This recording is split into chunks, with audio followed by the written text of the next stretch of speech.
republic for which it stands, one nation, under God, indivisible, with liberty and justice for all.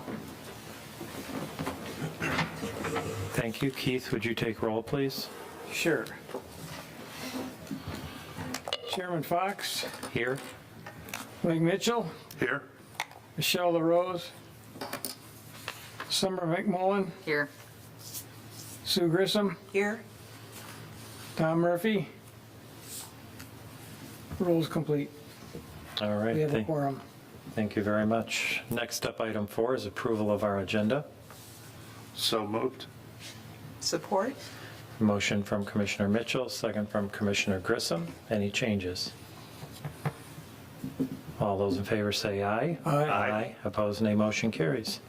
Next up, item 5 is call to the public.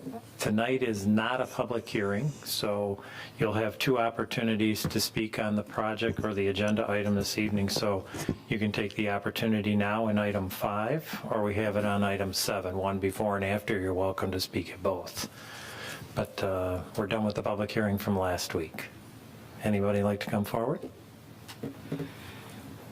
All right, I'll close the call to the public, and we're going to open up item 6A. This is site plan and PD application number 20-20012, Newberry Place Plan Development, the preliminary site plan review. And as I mentioned earlier, this is a continuation of last Thursday's meeting.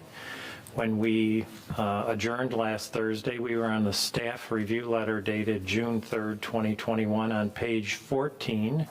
About halfway down, item 3, design details, is where we're going to pick up this evening. And basically what item 3 is stating there is that if you use a pattern book, it includes all the regulations, the site plan regulations, the architectural guidelines, landscaping, sign regulations that are going to carry on and remain with this property. No matter who develops what piece of this property, should they sell it off and have different companies develop different pieces, they will all refer back to the pattern book and the PD agreement itself. So no matter ownership or development, a developer, it will always be there. So in item 4, we're talking about if a pattern book isn't created and improved, the design details outlined in the pattern book shall replace the zoning ordinance in the areas that it addresses. In areas that the pattern book does not cover in the township zoning ordinance, the zoning ordinance would take precedent then. So this will rule the land, and where this does not cover it, the zoning ordinance will take care of it. So that is item 4. Item 5 is a minimum yard requirements, and I think the best thing to do, if we flip over to page 15, maybe turn this topic over to Troy. And Troy, if you want to walk us through a few of those charts and some examples and any comments you'd like to add. Yeah, so on, in the staff, let me get this one close. Apologize for that. In the staff report, we've got a chart on page 15 that outlines what the typical or the zoning ordinance setbacks would be, and then what's proposed in the pattern book. And I'll follow based on how it is in the chart. And so the first item it's talking about is those portions of the project that are adjacent to a public road, being M59 and Pleasant Valley or Fenton Road. Those would be the only 2 public roads that this project would face. There's a commercial district little diagram here. I'm going to try to zoom in on just this portion of it over here. And from M59, ordinarily the required setback would be, I believe it's 80 feet from M59, and what they're showing here is a 50-foot. This first building in the commercial represents a 50-foot setback here for the commercial. And then it would also be a similar setback from Pleasant Valley, Fenton Road. So you have to remember, these are, they don't have a specific plan per se, but what they're doing is calling out what those setbacks would be. 80 foot or 50 foot from Pleasant Valley for the mixed-use district, and then 80 feet or 50 feet from Pleasant Valley, Fenton for the commercial. And then up on M59, they're showing a 50-foot setback. On page, for the single family, you almost have to look at these diagrams they provided here. And these are illustrations of what a single family home might look like when it's developed on their lots. And you can see they've proposed to have a 15-foot front setback, but they allow certain things to encroach into that setback. You can have a front porch, you could have stairways that are 4 foot wide, could encroach even further into those setbacks. And then you can also see in the back, you've got a 20-foot rear setback, but you could have encroachment such as a patio that might encroach up to 10 feet into that setback. So on this page, you'll see the single family. And let me zoom out here. And I've already covered that one. Are there any questions on any of those so far?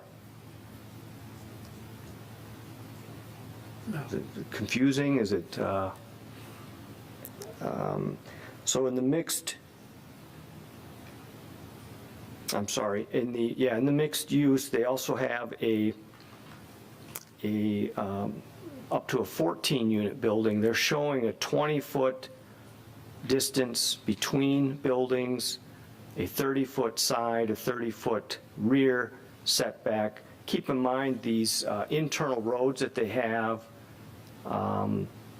they do have right-of-ways that they're proposing with those, so those would be setbacks from their right-of-ways of the roads. They were proposing a garage as well, a detached garage in the mixed use for the 14-unit building. So that would also have to be 20 feet apart.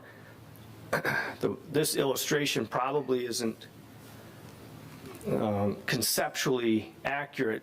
They have this shown as a minimum of 20 feet between building, and they're showing one building here and another building here, but then they've placed a detached garage here. And keep in mind, that would be 20 feet from the 14-unit residential building. It would also have to be 20 feet over here. So this distance between, in the event there was a detached garage, would be significantly more than 20 feet. But in the event there were no detached garage, then there would be 20 feet just between the buildings. That's just a quick summary of that. I don't know if there's any questions, if it's confusing. Questions? I'm just trying to understand again, just thinking about the perimeter of the site. You started with that. And if I read this right, I just want to understand it. If it's a residential use, our minimum PD standard for the right-of-way is 50 feet. And what they're proposing is 80 feet from M59 or 50 feet from Pleasant Valley. So that one's all in conformance and actually maybe 30 feet further from M59. But when we get to the non-residential use, where you kind of started with the commercial or whatever, our standard says 75 feet. And they're saying 80 feet from M59, so we're again exceeding. But when we go to Pleasant Valley and Fenton, that's where they're not meeting our ordinance. They're asking, instead of 75 feet, they want it 50 feet. Yeah. Is that how we're reading? So they're asking to be closer. And as he said, that's from the right-of-way line, not Right. from the street. Yes. But from the right of way, but our Right. ordinance asks for that distance, and they're asking you to be closer. Right. Okay. Okay, well, I'm concerned about that. This place is so intensely developed. I'm hoping that the perimeter, we have room to kind of downplay this intensity as we're driving.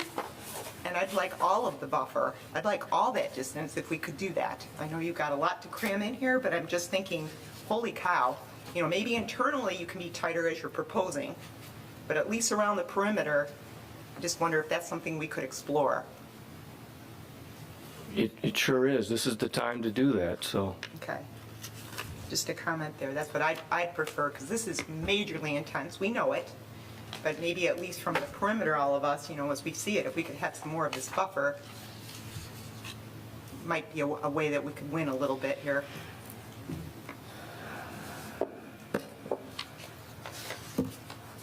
Okay. Any other comments on item 5?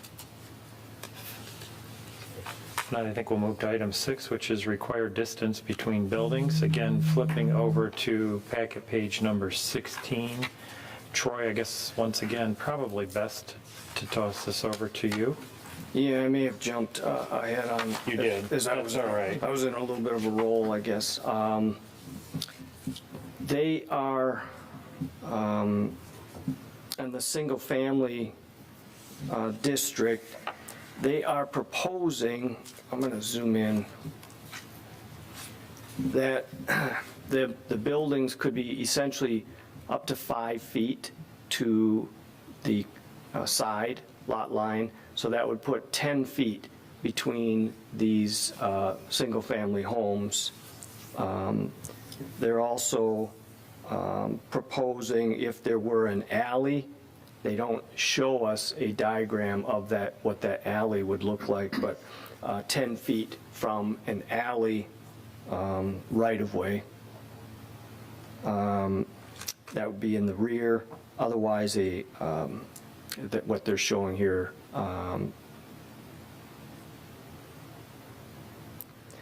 what they're showing here is in a single family, it's a 20-foot, but you could encroach 10 feet with the patio.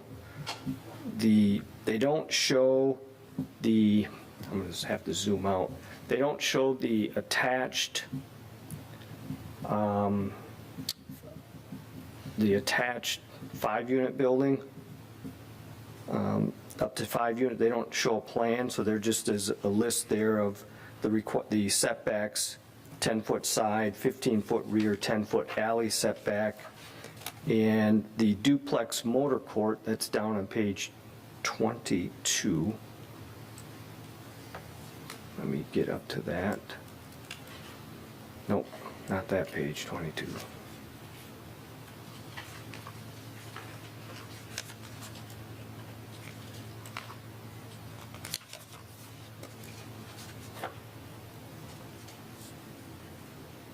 So the duplex motor courts, I'll zoom in here. I'll just pick one of these to try to zoom in a little bit, so you can kind of see how that might sit on the property.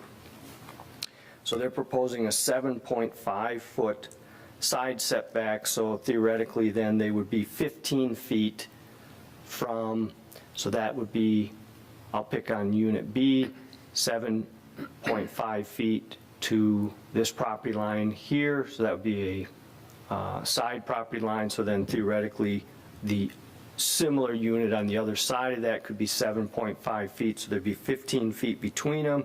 The rear would be 15 feet here, and of course they're attached, so these are garages that would be attached to each other. If you're standing on this side, this looks like the front of it. If you're standing on this side over here, this looks like a front of it. So you drive in here, and then these are the attached garages, but the units are on either side of that. Then on for the 4 to 6 plex units,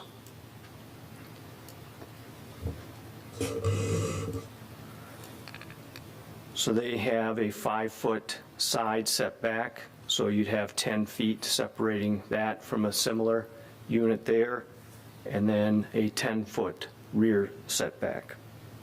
And then I already touched on the multiple family of the 14 units. There's 20 feet in between those. So again, if there's questions, I'd be happy to answer. If you've got, I have one about the, back to the 10-foot separation between the houses. yes, Does that meet the guidelines of the fire department as well? Fire No. code? No, did you see the fire department's letter there about sprinkling requirements possibly? I know they also use, sometimes they'll ask for a specific material if there's less than the minimum requirements. The fire department's commentary on suppressed homes is on the north side of the development, Yep, and that has to do with ingress and egress to the community. It's not on separation Okay. of homes. all right. So the 5-foot minimum exceeds the fire separation between buildings, so we're going to have 10 feet between the buildings. Right. I don't know that exact dimension, but You might want to make sure, before you commit. I'll confirm that. 10-foot works everywhere I know as a separation between single family. We're That's just, actually traditional neighborhood design. I mean, that's, I'm okay with it as long as they are. That's, yeah, and they're just following state and federal fire codes, so if you're finding it elsewhere, my guess is, having had them here at our meetings, it probably is fine. yeah, and each township uses, or fire department may use a different level of codes. Same code, but they get updated every few years. So it's always good to just double check. Okay, any other questions or comments on that part?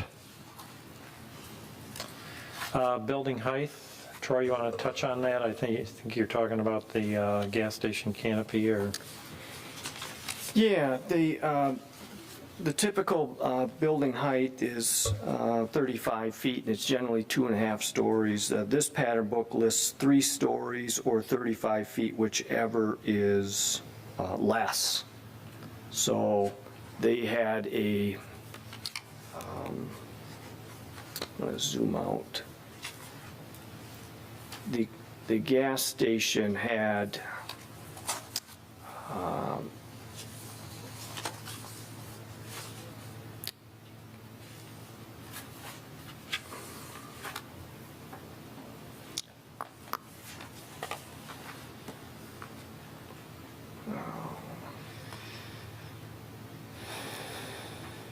there were some, I think it's near the end here. there you go. Now I'll kind of zoom in. So the gas station here had some, I think it'll be okay. I just, you know what, we don't have some of the measurements on how tall some of these things are, so we're just trying to point out. The way we measure the height on a pitched roof is you don't go to the very top peak. If it's a pitched roof, you go to what they call a mean point between the peak and the eave line. You find the mean point of that, and then you go to the ground. That's how you determine the height of a pitched roof building. And in this case, I think it's 43 feet to the peak. So it could work, but I can't confirm that. Well, they're not proposing this exact gas station anyways. This whole book is concept, isn't it? Yes. So, We're more or less just pointing out to them that that could be an issue, and Okay. we can't confirm that it would work, so just trying to make it known on the record that okay, that was pointed out at this time. okay. All right, everybody good with that? All right, I'm on packet page number 17, parking and loading. It looks like you're going to just comply with the parking and loading requirements in our zoning ordinance, is what we're referencing. And parking requirements will just be reviewed as each site plan comes in. Yeah, so it's difficult I'm going to go back to the regulating plan here. When you have a commercial building here that's not yet determined, you can't quite they don't know the exact square footage. They don't know if it's one user. If it's a multi-tenant building, we could certainly apply our general multi-tenant parking standards, but we don't, if it's one tenant that occupies 100% of it, then it could change how the parking is calculated for that building. And we're just not at a point yet where we can calculate parking. Okay. You guys are fine with the note, though? Yes. Okay. Everybody good with that? Yes. All right. Item 9, landscaping, a fairly large section to cover here. Troy, I guess I'm going to say, should we just hit this by one section at a time, like general landscape regulations? Since that's a subparagraph, any suggestions on that? There's, by and large, what the applicant is trying to do, just very generally, for the commercial areas, the applicant is trying to say, we'll follow the landscaping required for those commercial areas. Whatever the zoning ordinance says, we'll follow that. In the mixed-use areas, if there's commercial built, the applicant is trying to say, we'll follow the commercial standards in the mixed-use districts as well. So when you get to the in the event there's some multifamily, or you get to open space areas and green belt areas are probably the areas, if you can focus on, because the ordinance, there is a standard in the ordinance, and they've got a proposal, but those would be the main areas to at least address. Okay, so Sue, would you agree then the first paragraph, general landscape is a general comment, and then we're going to start on open space? Is that where you would? Sure. Okay, let's start on the open space, which is page 10 and 11 of the pattern book, which is right where you are. Looks like we're just missing an example of some landscaping for a pocket park.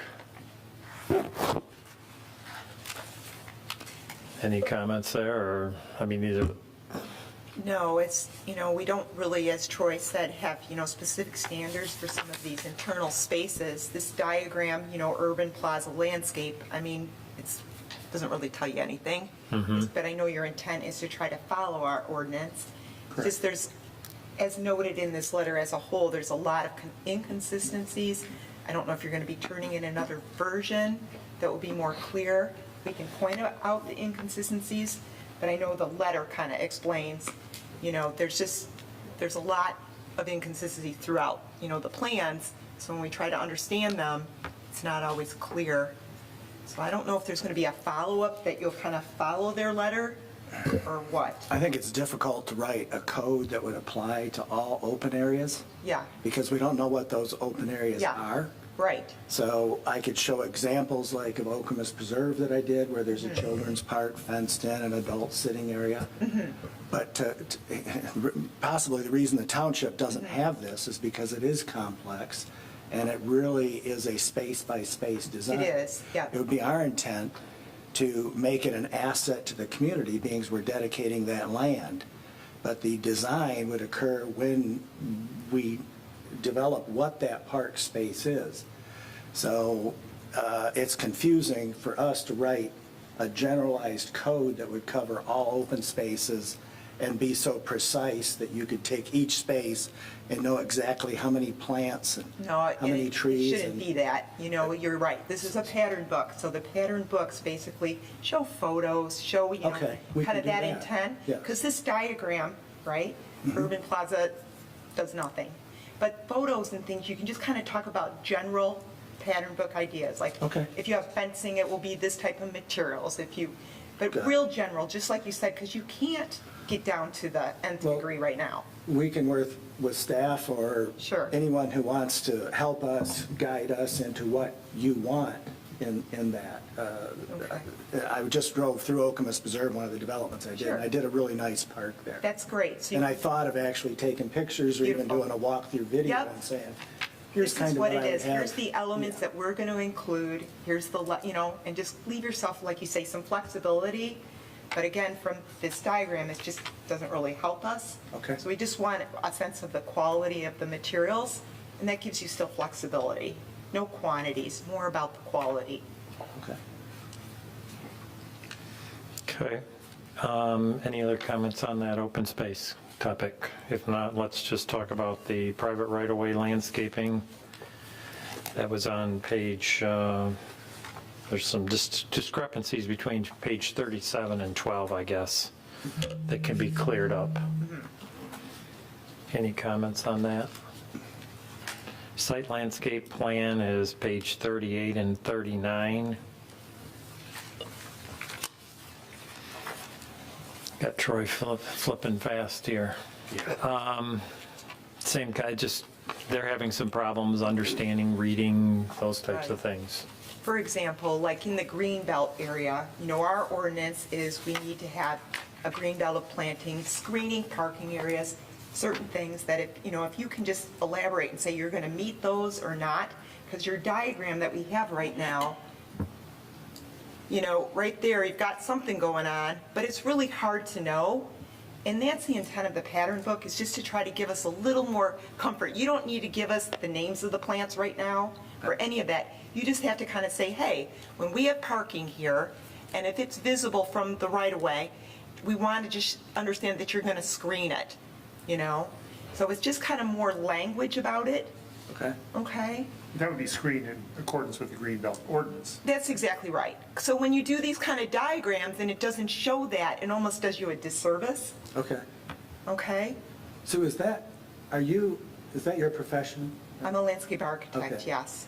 And it may be good if Troy, if Yeah, we've You would been, be we've been willing- working together with Martha and Troy, just trying to kind of get there for you to help. yeah, that would Kinda be just helpful. again, Because we've really hammered on this in and Yes. out and up, and we've taken things out, put things back Yeah. in. We've been asked to do something, we think we've done it, and then we say, I know. no, that's not it. Right. So I could use some guidance. yeah. So like this whole plant list there, you don't have to do that right now. That's what we thought we were supposed to. No, Okay. because that just paints you in a corner. We don't need that. It's more about that you're going to meet the ordinance, here's the look and the quality of the materials, and that's what the pattern books are for. Okay. Perfect. Is that right, Troy? Do you agree? Yes, I'm, just for the record, I am not a landscape architect, so, yes. But even for architectural materials, it's the pattern book, it's the, to go to say, here's the materials we're going to use for our buildings, here's just to, but still give you flexibility. Good. Colors, right, That's you guys? my concern. Yeah. It makes me nervous to start trying to say, No. these are the shrubs and this, so many No. of these shrubs. And If so you have- Troy, you can just nod yes while talking. Right, if you have fencing, here's the materials you're proposing. You're not going to use a chain link fence. Here's an example of materials. That's what the pattern book does. Okay. It kind of sets that palette, and then you've got all that flexibility. That sounds much better, Sue, so I would love to sit down with you and Martha and just say, let's make this clear. Okay. Because that complies with my vision and what my Sure. intention is. So, Okay, any other questions on that? Schematic landscape plans for streets, page 40 through 44.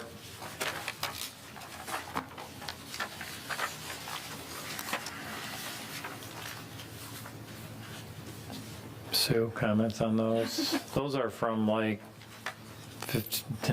10, 15 years ago. Right. That's the problem, you're trying to kind of bring pieces from the past and kind of marry it to today. And again, we can just clean up there's some minor discrepancies pointed out. Again, it's the big intent of, on this kind of diagram, you're trying to show you're going to have street trees, and kind of the frequency of them, but then you leave yourself flexible for wherever drives and all that happens. But at least we want to say, okay, will the street trees be, for example, we like them 35 feet on center, so that you won't show up later and say, well, we want them 50 feet apart. We kind of want some, measure of having a street, all of it, so. sure. Yeah, we're on board, simple. and, Simple, Less, you know. less is more. Yes. Okay, any questions or comments on that? Okay, Greenbelt, on the bottom of page 18, page 46 of the pattern book.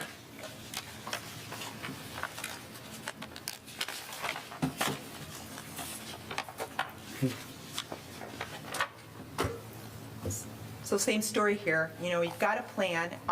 What we're all big about here in our ordinance is that we have solid screening when you have parking here. So you see this gap? So it's more just diagrammatic to explain, yes, we can meet the ordinance, you know, you don't need any plants here, but it's just again to say, hey, Greenbelt screening, we're gonna meet the ordinance, or if you want to differ from that, now's the time that you put it on this diagram. You don't have to worry about the names of the plants. And I'm assuming screening would include berms as You can, qualified? yep, in our ordinance, it gives you some options. Okay. You know, berms. We like evergreen materials when you use them, just so in the, you know, the wintertime, we've got something. But when you add a berm, that's forever, so that Right. takes care of some of that height. Good. And that's typically what I've done. Perfect. Parking. That's better, because then we're not as dependent on if the Yes. plants don't make it a couple years later. And it's softer than any kind of fencing, and it's even softer than a row of trees. Right with ya. Well, we have trees in there, though. Our Greenbelt has certain No, standards. I know, but Yes. to create a double row of trees or something, to me, looks hard. Right. But Okay, Good. any questions on that? All right, I'm over on page 19 now at the top. Other comments related to walls and fences. Troy, this would be page 32 and 33 of the pattern book.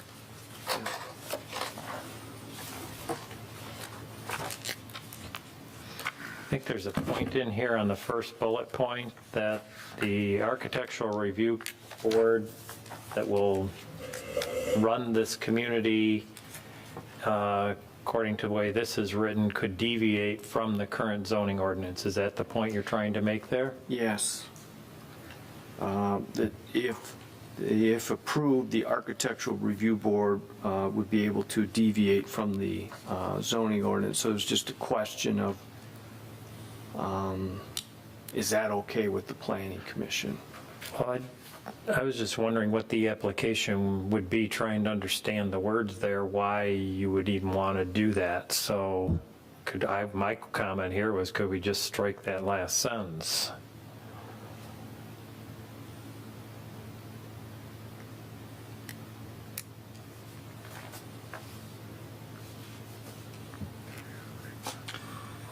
and I'm You- jumping around here in Yeah. my mind, but we've used some decorative fences in front, not fencing a yard in.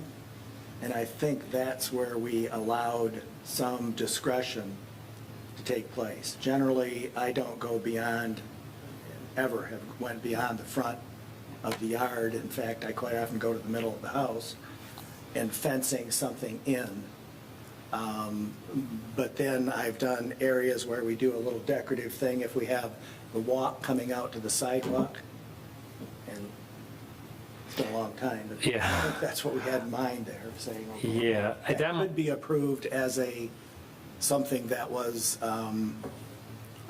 decorative but a fence. Yeah, well, it's not a border fence, if you want to call it, or that type of thing. It may be more of a landscape accent piece. My only comment about leaving it in, and I know what your intent would be, but I just had said to everybody here 15 minutes before that this pattern book overrules the zoning ordinance where it talks about it, and if you don't build those and somebody else does, and they don't interpret it that way, we could have an issue. So I don't know if that is what your intent of those fences are, if some more descriptive nature could just be added, some verbiage about, it's not a perimeter fence, it's a, That's what I was going to Dec- say. The fence right now is just saying fence, and maybe there's perimeter fence, and there's possible decorative. just, if you're going to use them as an accent in a front yard or a side yard or something like that where they're not normally allowed, I don't know that any of us would probably have a problem with it if it's an accent piece. It's just, we certainly wouldn't want to see front yards fenced in. Yes. Neither do I.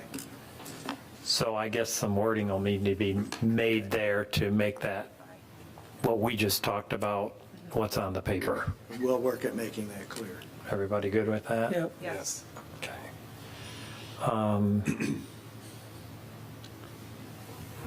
I guess the fourth bullet point also has got something about, Troy, do you understand that? Greenbelt screens less than 20 feet deep shall include an obscuring 6-foot wall? Let me get down to that page to find that. That would be page 19 on this review letter. Yeah, it's on page 45 in the Yes. pattern book here.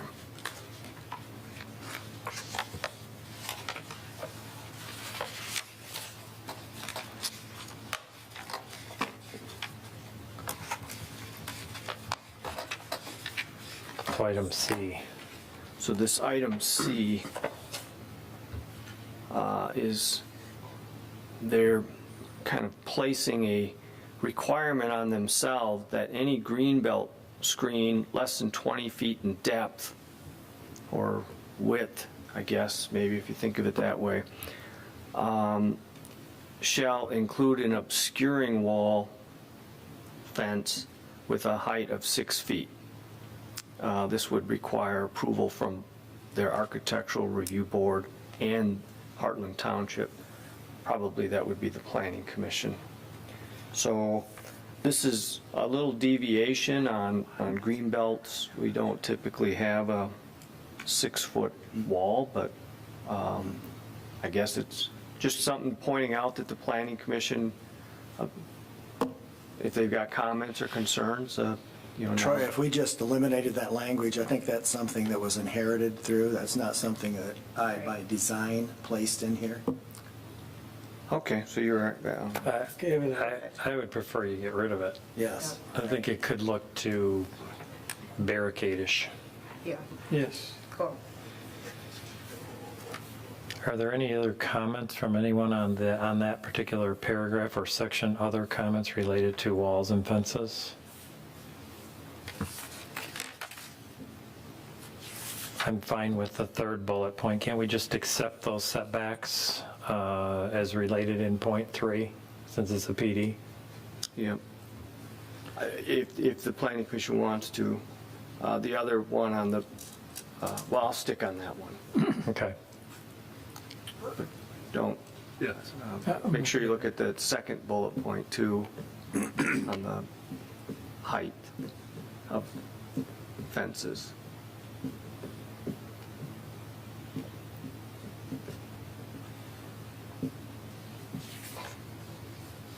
Well, again, maybe it's a wording thing, but if the intent is to screen, and let's say we're screening on the north side something, and a 4-foot high fence doesn't do it, and the objective is to screen, and it takes a 6-foot high fence, why would we not allow a 6-foot high fence? Well, and maybe I should get to that page so I can show where that's at. It's 32. I mean, I can see over a 4-foot fence.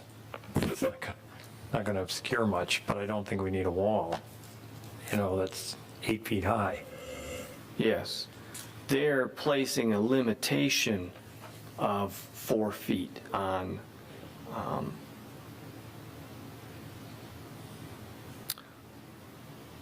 they may not exceed 4 feet, so, and walls may not exceed 4 feet.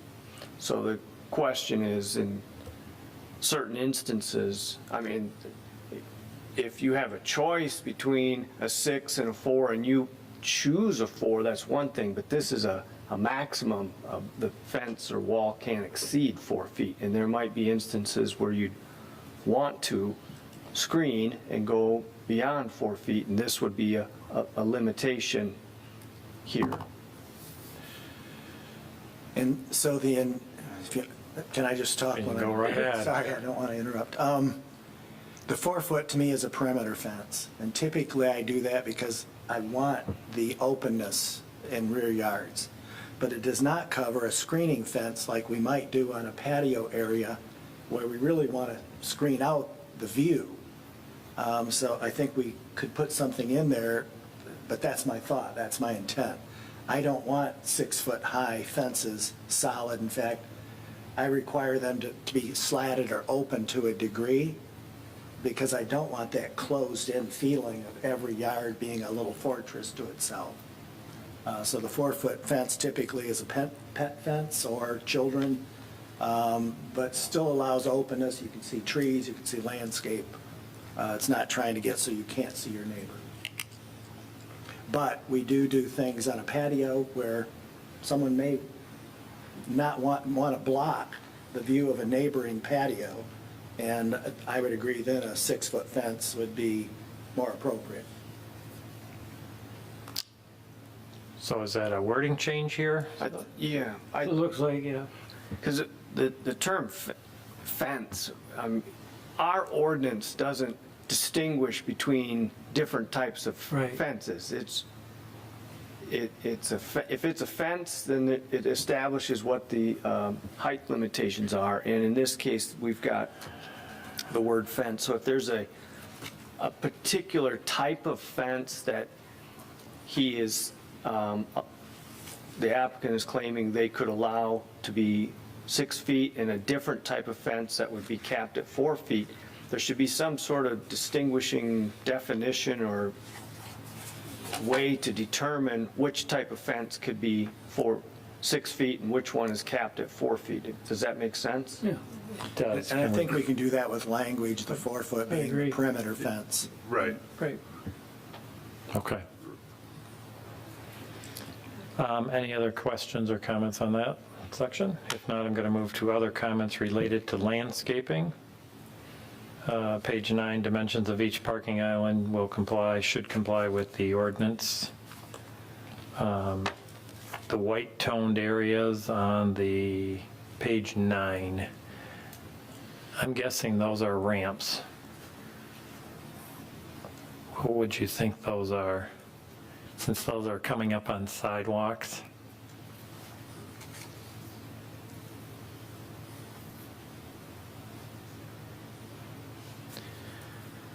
So we'll need to know what those are. And I'm just going to comment as far as the landscaping later as it developed. Again, pattern book, big idea. Back here in this alley service, whatever this area is, there needs to be some street trees along the way, because this is pretty brutal back here. It's all paved, it's buildings. But, you know, we'd like to have some trees back in these areas too, in these islands, if you can fit that. And maybe just kind of talk in intent that every so many feet or something, there shall be something. Okay. And we do in the alleys I've done. And that's great, it's just, this is what we were looking at, right, and we don't see it, and so again, you know, we just want that kind of language, so again, when you get in for your site plans, it's there, because right now it's not, when you look at this, there's not that shown. Okay. Next, page 13, 8-foot parking aisle is required for parallel. You're showing 6. Can we just get that adjusted? That would be page 13, Troy.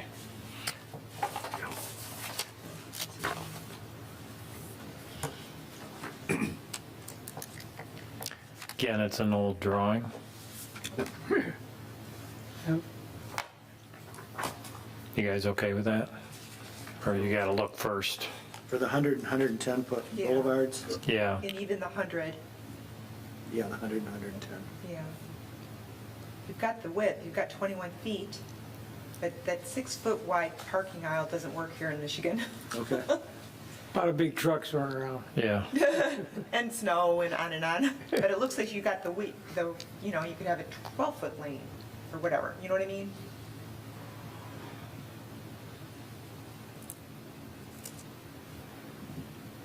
Okay, page 14.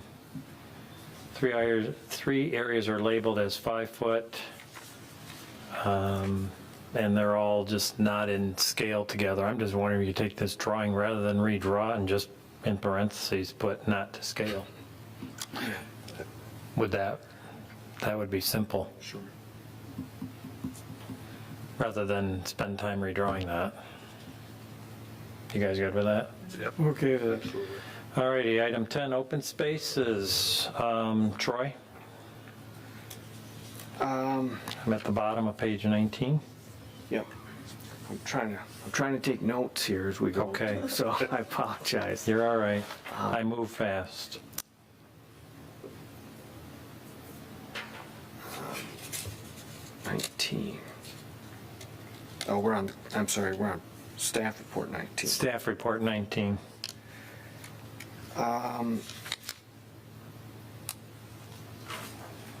I guess in summary, what I was going to say is it can, the ordinance can say what it is, but Okay. you got it, the Yep. topic? So in this case, and I'm not sure what page he references I think it's at the beginning of his pattern book, but in general, plan developments, we look at having a 25% open space. In this case, total, over the whole thing, 25% open space with 10% of that being usable. In this case, what they've done is they've outlined what their open space is going to be in each of these districts. And if you recall, they've set up different, maybe I'll go back to that regulating plan. So they have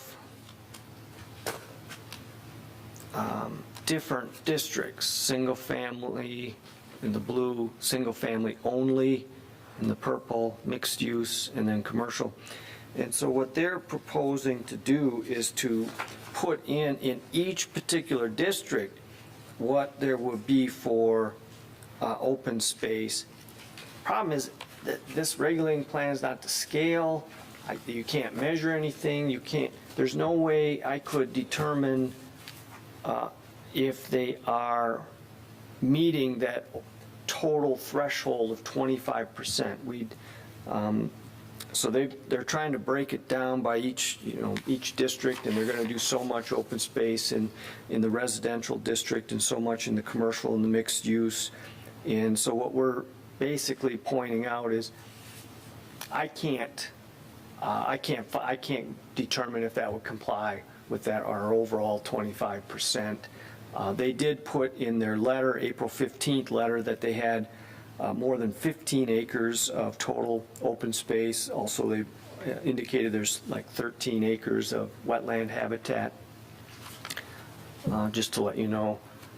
But the staff is unable to determine if what they're proposing would end up complying with what we're trying to achieve for open space.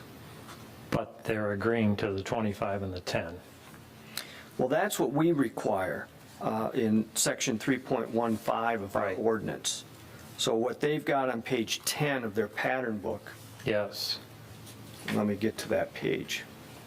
They're saying we'll provide a minimum of 25 open, minimum 10 of usable, and that's percentages.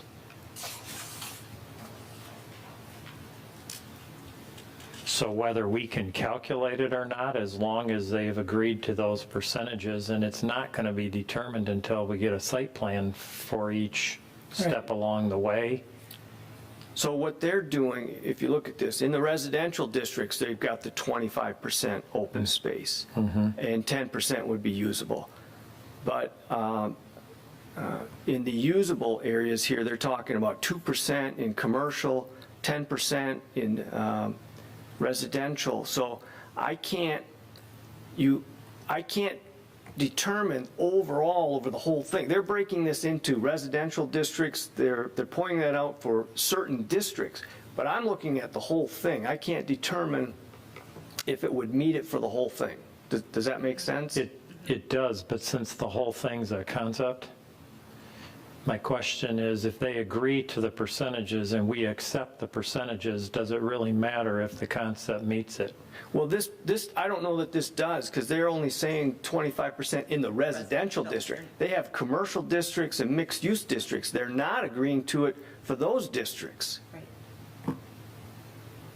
So, It says commercial and mixed-use districts will be a minimum of 15%. So then how do you And add it all 2%. up to make, because if they're capped at 25% in the residential, Right. then they'd have to be 25% in those districts, but they're saying they'd only be 15% in those districts. No, I'm saying if we accept this plan, we're going to accept wording that says they're going to get 15% out of their commercial, is what I'm saying. Yes. It's a PD. It's negotiable. Yes, if you guys wanted to give them kind of a waiver on that, yes. I mean, that's what I'm getting at. I'm wondering if the words are 25 and 10 in the percentages of all the residential districts, and then the commercial and mixed use, it's 15 and 2, and we say, okay, Then that's what it, then that's what it is. yep. The concern about whether you've calculated or not, I think that he's raising is can you build this plan? My comment would be, we're probably not going to know until they actually build a plan, because this whole thing's a concept, Yep. is where I'm going with that. That We think- all we know is there are 435, I think it is, REUs on this property, Yep. and they're going to get 435 REUs on this property. Okay, so if you say we want 25% in the commercial, or 25% in the mixed use and 10, then what he's going to do is he's going to go to his commercial district and he's going to put apartments in there, so he can go up, so he can use the REUs, or he's going to get uses in there that are going to use those REUs so they can have more grass.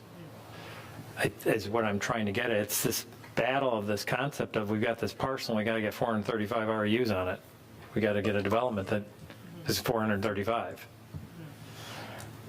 I think if we try to get 25% in the commercial area, it'd be pretty open. I just think it's a lot for that area, and really a majority of this development is residential.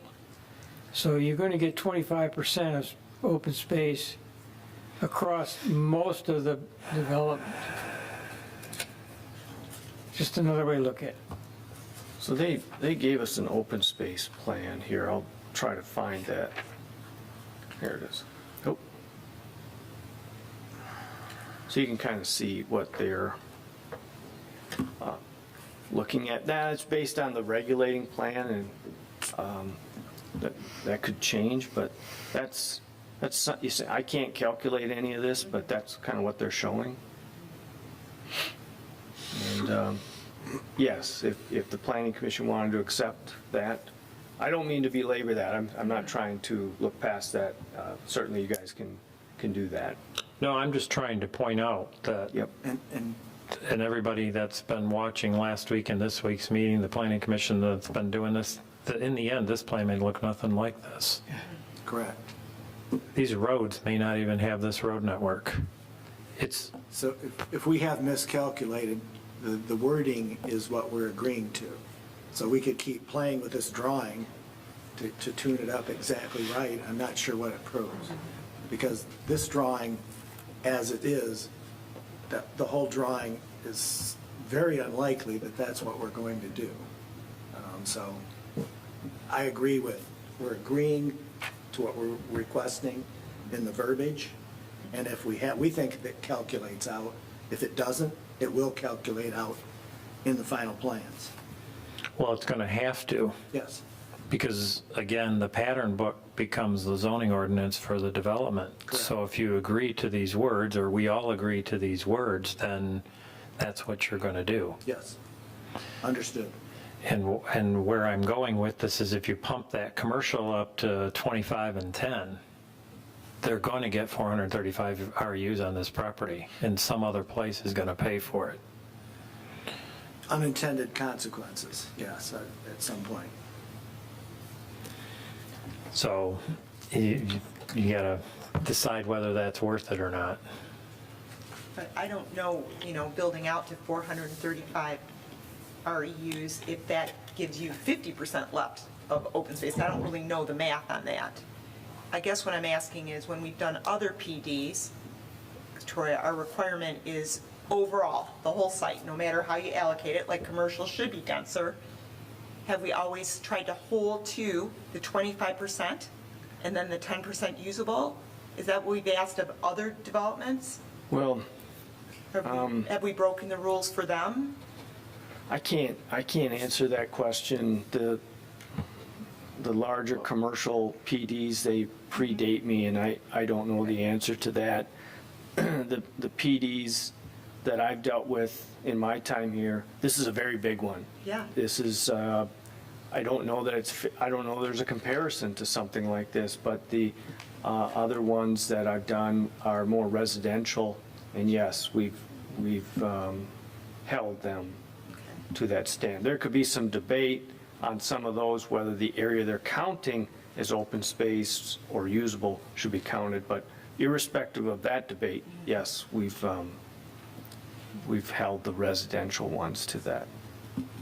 I don't know that information off the top of my head of the other PDs in the township.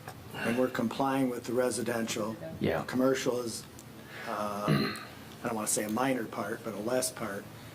So we have the active parks in the residential, so. So what would you like to do with it? Well, I wouldn't call it breaking rules because it is a PD and that's part of the PD process. It's allowing some flexibility in an area that we think we could justify. I hate to see it go 25% commercial because it's going to force things to happen in the other areas that might not be as pretty as it could have been. And I'm with you. I just don't know if we laid this out. I don't want it to be, it doesn't have to be 25% in the commercial. I'm just looking at the overall whole site. I just don't know if you got, we want you to get what you can get with the REUs, but I just don't know the math. Maybe we can still say overall it's 25%. Commercial can be the 10. I don't care. I'm just looking at the overall number, and I don't have a clue if they can meet it or not, and still meet what you need to do. If you do the overall, you're taking it out of the residential, right? So if we're putting 25% space and making the residential suffer that amount of space, but not taking it out of the commercial, that means it's coming out of the residential, which causes us to do more attached and limits our ability to be flexible. So the way we've worded it is what we want, and it may not be 25%, it may be 23.5% of the overall project. Yeah, and that just, right now, I just don't know the math on that. I'm Right, not trying to and have you no. ever take it from the residential. I'm almost hoping that commercial, let's say, could be 10, and then the balance went more into the residential. You know what I'm Yeah, saying? I don't want to decrease the usable residential either. No. So, Well, I mean, you could do the calculation based on those land areas, and we have that, so we could calculate what we think that Yeah. mean is, but. Well, I think what Sue's trying to stress here is that she would like to have you commit that the overall site plan has 25% open space. And I am not. I'm saying that that average of 25% on the 100, I don't know what it is, say the 100 acres, and then what we've requested on the 8 will create a calculated open space. But I'm not wanting to take the commercial open space and throw it against the residential, decreasing the amount of buildable residential area. Don't want to do that either. I just, again, like I say, I like the flexibility. Sure, the commercial can be more dense. I just am curious if you build out, if we could still hold to overall the whole place, the math turns out to be the 25 and 10. I just don't know that answer. That would be something I'd like, but I don't know the math. Okay. If you could say that, then sure, the commercial can be more dense, and Yeah, then bonus for the residential. I just don't know the math. Okay. We'll see if we can work on the math, but I'm not saying the overall is 25. Yeah, let's just check the math, and then we'll know, okay? Okay. And then, like you said, Keith, that this is flexible, but I just don't want to give up until we kind of know a little further what they can do. It might work out fine, and it might not.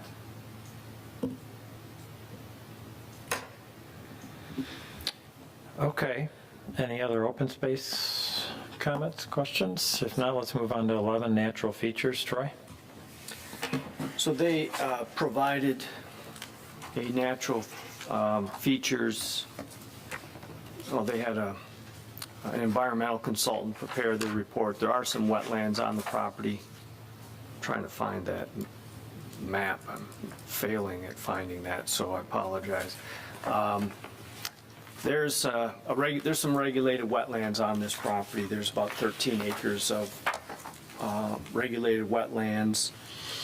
Just kind of a note that the state of Michigan has jurisdiction on those wetlands, and any work, any fill, any grading, any proposed development in those wetlands will require a permit from, it used to be the Department of Environmental Quality, DEQ, now it's called EGLE. And if I just say EGLE by itself, I feel sometimes that people aren't sure what that is, so it's formerly the DEQ. Just so you know, the regulating plan as shown did show a little bit of work. There's some wetlands going on to these lots here as well as over in here, so in this area as well. But again, these may not be that way, so just more or less a notice to the applicant that EGLE has jurisdiction over those wetlands. Okay, any comments? Item 12, sidewalks, pedestrian access. We've already talked about changing the sidewalk on the south side to the 5-foot concrete. The 8-foot asphalt is on the north side. Other than pattern book details, architectural building materials, residential buildings, Troy, pages 17 through 23, are where most of those details are found. Yes, there's, I'll start here. This is, they have a couple different single-family homes that they do. They're trying to show some illustration via pictures of what their homes might look like. And then generally in PDs, we don't get into too much of the design of the single-family homes, so I guess I'm passing past those. Here's the attached 5-unit condominium style, and they outlined the percent of building materials on what would be the front as well as the sides and the rear. Here are the duplex motor court units. These again are likely to be owner-occupied type, single-family type homes. We don't get into specific building materials on those. Similar with these 4 to 6 plex motor courts. These are all detached single-family homes. And then as you get into the commercial and the mixed-use commercial are pretty similar. I'll just hold here just as a reference. This one is showing a 2-story. This is the mixed use where there potentially could be residential units up above that, whether they're condo or apartments is unknown. And they outline the percent of building materials on their front. And it's going to be very similar when you get to the commercial. They're very similar style, and I've just kind of given a glossary of that, and certainly I can answer any questions you might have on any of that. The only comment I have is just a little word clarification. Tends to be a little sticking point occasionally. Where you're using the word of brick or block, but you're meaning brick. And what we need some clarification in here. You're using brick and decorative block together, and we wouldn't want to see a building of 43, take the one that's up here on the right, 43% split face block. So you're not intending that. You're intending a combination of brick and block, but you're description there would allow a building to be built with 43% split face block, by the way you have it designated. So you just like those separated. So You got to do something to them, and if you take a look at the zoning ordinance, I think we've just got a limit on the block material. You can use block, that's not a problem. I just don't off the top of my head know what that number is, Okay. but we need to split those out. Staff's bringing it up in the bottom paragraph on page 22, I believe. Yep.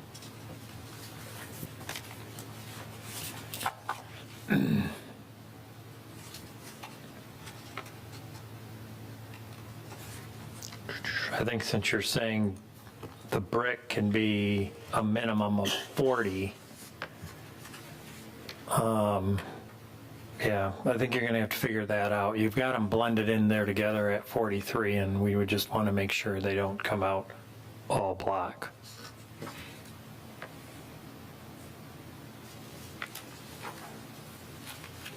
Any other questions on the architecture? Again, these are conceptual, these could change.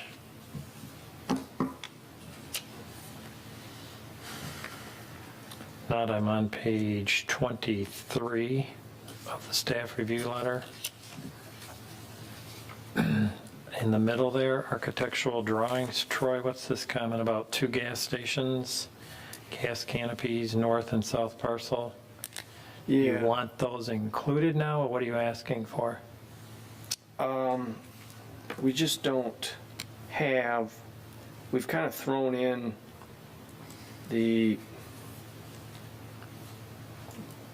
from the older plan, it's like from the 2007 plan, we've thrown in the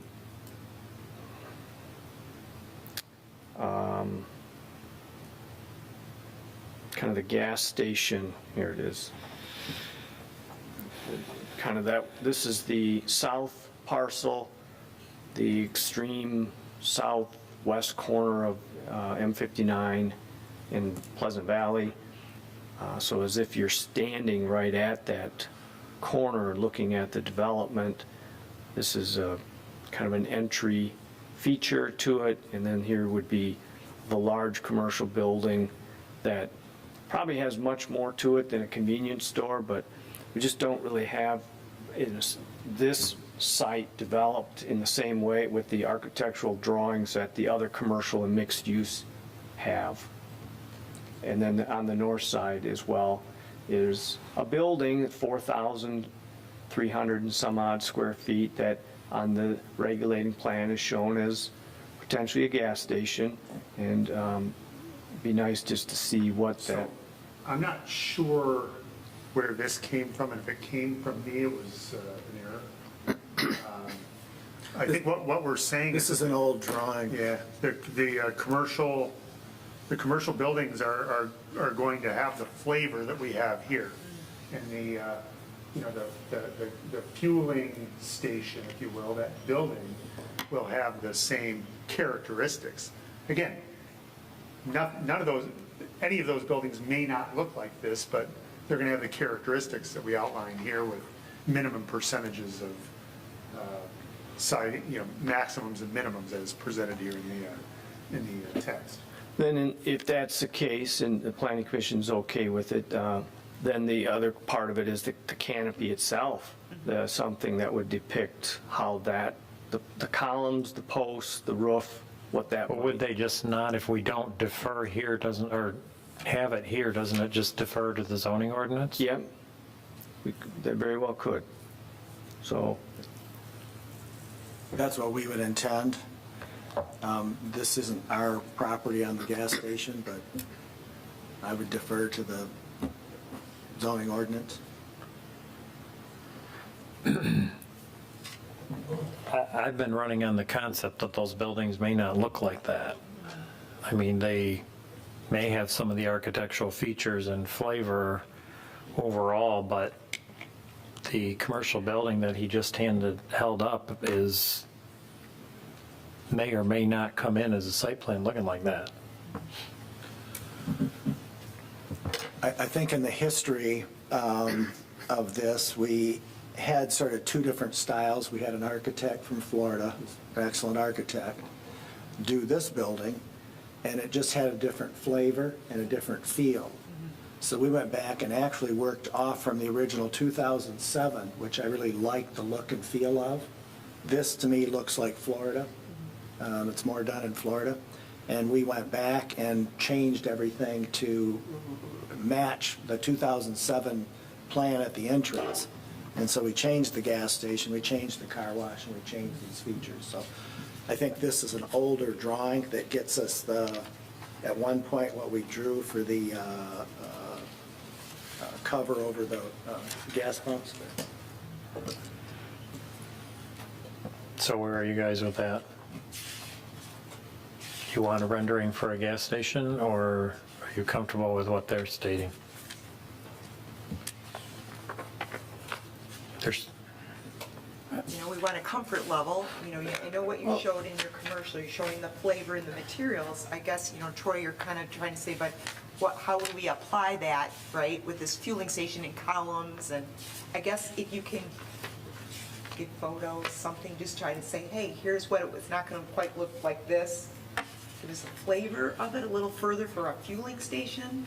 Now, we have redone that building behind is part of the packet. Yeah, we're clear. We just haven't done the awning.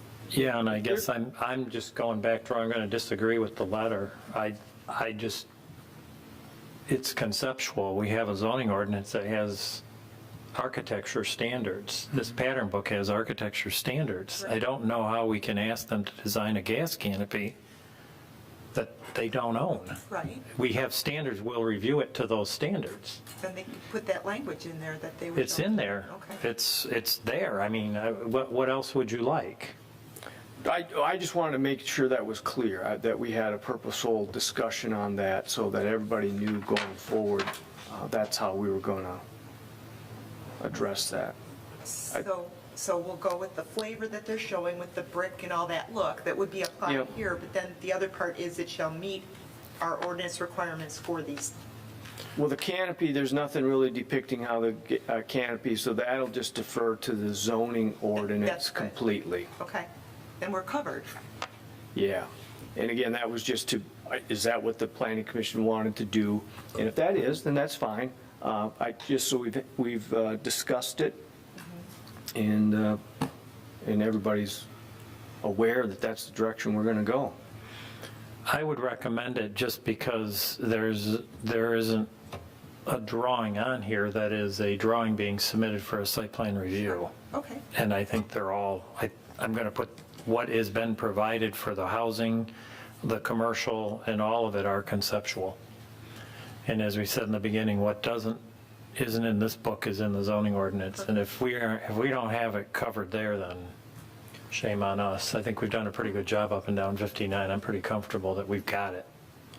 I could do a conceptual drawing, but at the end of the day, I'd either have to rewrite an ordinance to control what actually happened or defer to your ordinance. And in this case, I'm not expert. I would defer to your ordinance. Okay? Yep. Everybody okay? Yep. Okay, so I am on to signage. Troy, would you like to touch on signage for us? Yeah, so they are proposing a number of, well, first, we generally with signs, we have wall signs and we have monument signs. They are proposing for the wall signs, for the commercial district as well as the commercial in the mixed use, they're just deferring to what the zoning ordinance says. Here we go. So with respect to wall signs, it will just follow whatever our commercial wall sign regulations are. With respect to monument signs, there's a couple charts, one on page 24 of the staff memorandum and one on page 25. With respect to the chart on page 24, That's just identifying where these signs, there's a couple different signs, but just where they're at.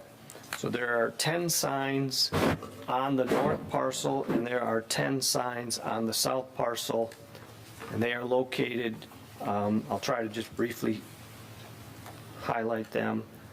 There's one here directly on the corner. There's a blue one, another blue one, 3 red ones, another blue one, a tan one, and then a purple one here. That would identify the residential. So those are the 10 monument signs I've proposed on the north parcel. On the south parcel, there are also 10, again, on the corner here. And then there's 3 of these red ones, 2 more blue, a tan one, another tan one, and then a purple one back in here. So those are the locations. That's the amount of monument signs that they have. That would be a total of 20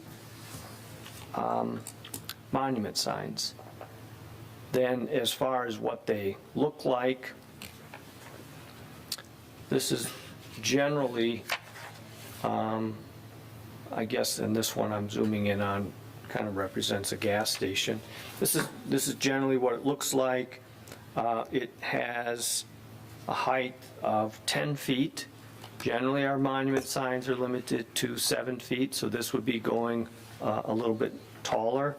And I guess you can kind of see how large it is. So, and there's several others. I won't go into all of them, but if there's any questions you've got, certainly I'd be happy to answer those. If I could make a comment, we were trying to do concepts of signs. I am happy to comply with the sign ordinance. I thought we were supposed to put maximum locations of where signs might be, and that's hard not knowing what the mixed use might be. As far as signs for businesses. But that was our intent.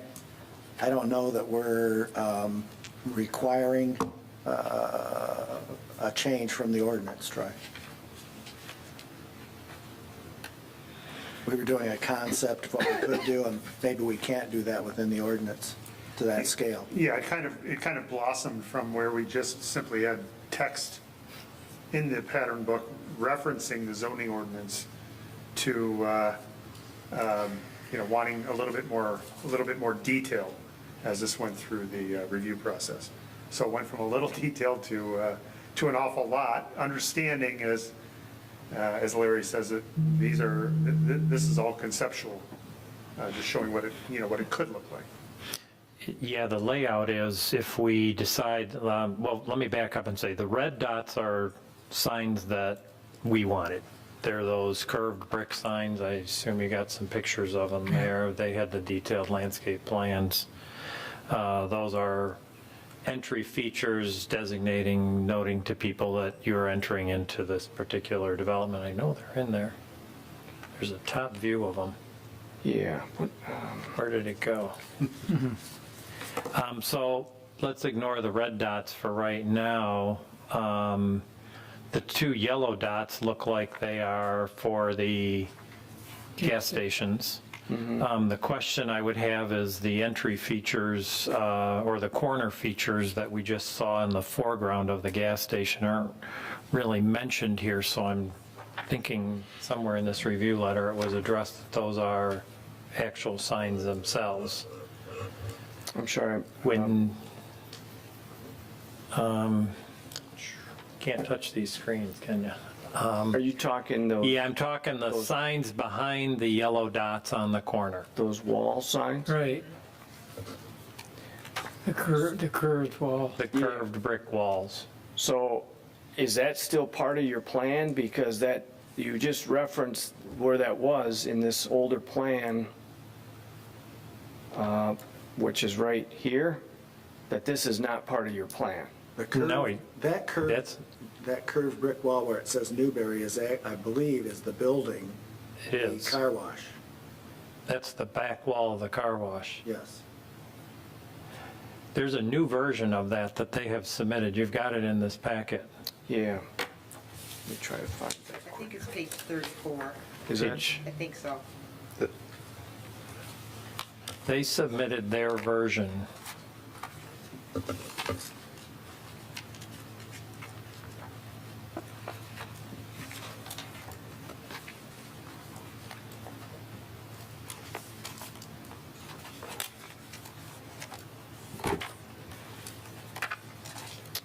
Again, this is the back wall of the car wash, the building. Now yeah, no, this is not though. This is the, Oh, this is the entry features. These are the red dots right here. okay. Yeah. These are the red dots, this sign. Yes. And that one shows it's 12 foot tall. Well, we have the shops at Walden Woods, the Ramco, the Meyer, those are all, I think, 10. We've enlarged, on their main entry features to the south by McDonald's for the Rural King entry, I believe those are 10. And we could easily change those to 10. Page 34 of the packet, this is the corner feature they've submitted. There you go. Now, the note we've got in there, we're not using dissonant colors, so you'll have to get rid of the blue roofs, and use something more. Right, so in concept review, you recall, I think it was you, Yeah. Larry, that directed us to, hey, we took it out, bring it back in, and when we brought it back in, kind of, with the same flavor that we designed the commercial buildings with. Instead of the Florida design that Bob mentioned, we brought that in, so, This is actually the back of the car wash. correct. It looks like a wall, but it's really the building. Yes. And this was, came off from an award-winning 2 gas stations. Actually, one has since disappeared, but 2 gas stations in a high-end sort of residential area that I thought was really cool. They made it look nice from the outside. They didn't, and that's what I'm trying to do, is soften that from just being a canopy and gas pumps. And so they bermed up a bit, shortened the wall, have a nice wall feature, have a landscape, and then you go into the project. And that's our intention, and that's what we're trying to show here. The elevation of the car wash floor is below the M59 elevation, I think, because in lots, it's a little lower at that point, where they haven't gotten to that point, but the floor of that car wash is probably more like where the gray block ends down there. Yes. So anyways, I was talking about yellow dots. You had, the yellow dots are labeled as business monument signs, but you do not have that signage on your sign plan. If you look at the site plan that Troy had up with the dots on it.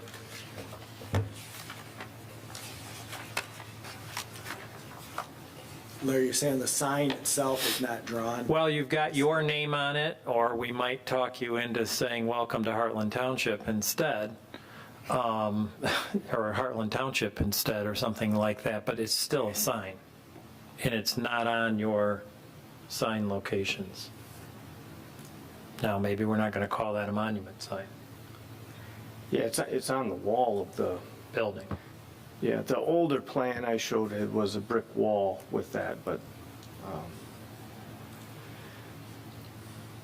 Larry, you're referencing the landmark corner, right? Yeah. So we can add a designation for that in color dot, if you'd like. Well, to me, it's a sign. Now, if we don't want to call it a monument sign because it's on the wall of the building, and that's technically a wall sign, you don't have to, but it, well, it should be pointed out because they're just deferring to the commercial sign regulations. So if you defer to the commercial sign rate, you run into problems as to whether that's going to be permitted And even if you said it was permitted, it's only up to, I think it's 80 square feet maximum for the wall sign. If we call it a sign under one of the definitions of the sign ordinance. Yeah, but those If it's an definitions, entry feature, I mean, a waterfall, for example, down here, well, that was all built into the PD. So those were all Right, shown in the right. PD and were approved as part of that. So, yeah, we kind of have two parts. We need to decide if it's going to be counted as a sign, and then needs to be a location, if it designated location, if it is, correct? yeah, and you can call it a wall, so you could say, well, they'll follow the wall sign regulations in the commercial with the exception of this one sign as shown on this page and this, you could do that, if that makes sense. Comments on that? I could live with that. Some are okay with that? Okay, so we'll do that. We'll cover it that way. Okay. Wall sign. Where I was going with it is the 6 red dots were ones that, Troy, now you've got that on the page there, you had them up. If you can recall what number that was. 34. Oh. Yeah. There was a top view. There you go. Whoops, scroll down. Other way, real quick. Oh, right here. These red dots are these. With the exception of the center one, which I'm gathering is, since it's labeled pier type, is, That was just a landscaping Right detail here. to me, but yeah, well, it or not, it's right there. You've got it on your plan. It's on this page right here.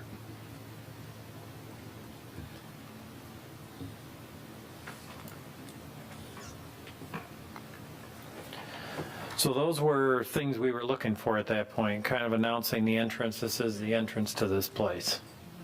And that's history part of it. So now you get into the blue signs and the monument signs that are there. I'm a little concerned with putting them on here because if I would be more comfortable saying we're going to follow the zoning ordinance, because since you don't know what those buildings are, if we drop blue dots in there and they don't correlate with what the buildings are or the number of them, then we got a disagreement between your plan and what you're really going to do. So if you're more comfortable removing the blue dots, my suggestion, and just put a statement in, we're going to follow the zoning ordinance with these exceptions, and then as Troy mentioned, the wall sign for Newberry on the corner, those types of things. I'm actually more comfortable with that, yes. Okay, sizing of signs, are you comfortable with that? Yes. 10 foot. Okay, so we'll go with the,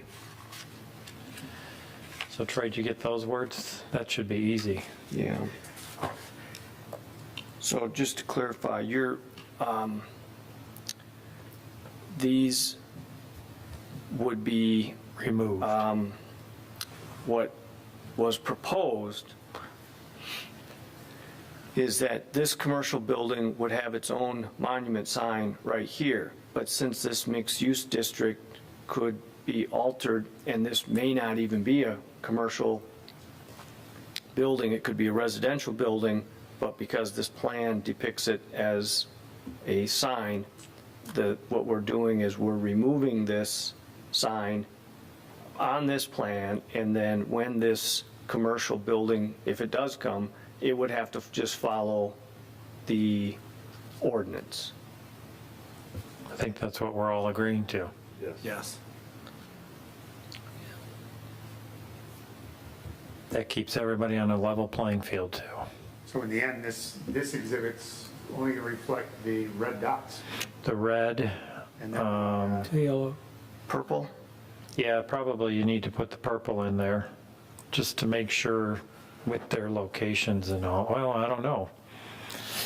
Should the purple come off too, Troy? Well, We allow residential development signs in the ordinance. yeah. So they have two purple ones. One is in this location on the north side, and the other is in this location, so somewhat mid. And those signs are for residential development entry. Would that be permitted to have a sign in that location under your ordinance? Yeah, Okay. Then I would rather design to the ordinance. That makes it simple. We keeping the yellow ones too? Well, the yellow ones can come off because they're going to, gas stations are allowed fuel price Okay, their own signs, sign. and they're going to follow the ordinance. Yep, Yes. got it. So really what this is a picture of is the two corner features and the 6 yellow or 6 red dots.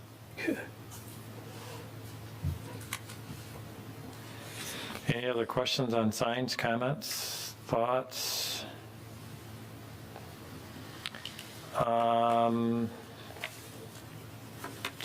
Okay, I'm on page 25. DPW's review, engineers review, Deerfield Fire Authority, you are going to need to comply with everything those people come up with along the way. Did want to come back to the topic of the roads and the access on Fenton Road. We've got some additional communication now. Troy, can you, do you have a copy in front of you? So after our last meeting, I'll go up to the regulating plan.